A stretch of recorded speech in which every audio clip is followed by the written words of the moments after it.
కాకరకాయ కారం పొడిని నేను చూపించిన విధంగా ట్రై చేయండి. కాకరకాయ తినని వాళ్ళు కూడా తింటారు. అస్సలు ఊహించలేరు ఇది కాకరకాయ పొడి అని.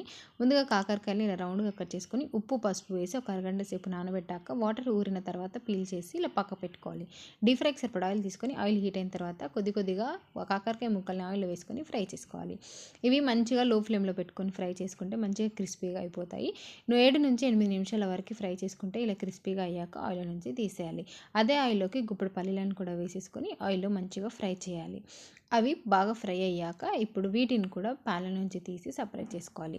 ఇప్పుడు ఎక్స్ట్రాగా ఉన్న ఆయిల్ అంతా తీసేసి కొంచెం ఆయిల్ ఉంచుకొని దాంట్లోకి గుప్పెడు కరివేపాకును కూడా వేసుకొని ఫ్రై చేసుకోవాలి. ఆయిల్‌లో మంచిగా వేగాక ప్యాన్‌ల నుంచి తీసేయాలి. ఇప్పుడు అదే ప్యాన్‌లోకి తగినంత శనగపప్పు, మినపప్పును కూడా వేసుకొని కలుపుతూ ఫ్రై చేసుకోవాలి. అవి మంచిగా వేగిన తర్వాత తగినంత ధనియాలు, కొంచెం జీలకర్ర కూడా వేసి బాగా వేయించుకోవాలి. ఇవన్నీ మంచిగా వేగాక దీంట్లోకి లాస్ట్‌లో నువ్వులు, కొంచెం చింతపండును కూడా వేసేసుకొని కలుపుకోవాలి.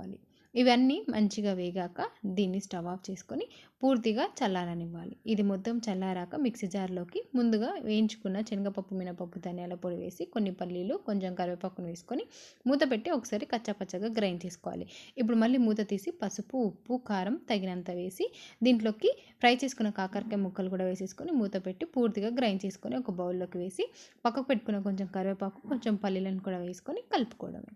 అంతే, మన కారం పొడి రెడీ అయిపోయింది. మీరు కూడా ఇలా ట్రై చేయండి. నిజంగా చాలా అంటే చాలా టేస్టీగా ఉంటుంది.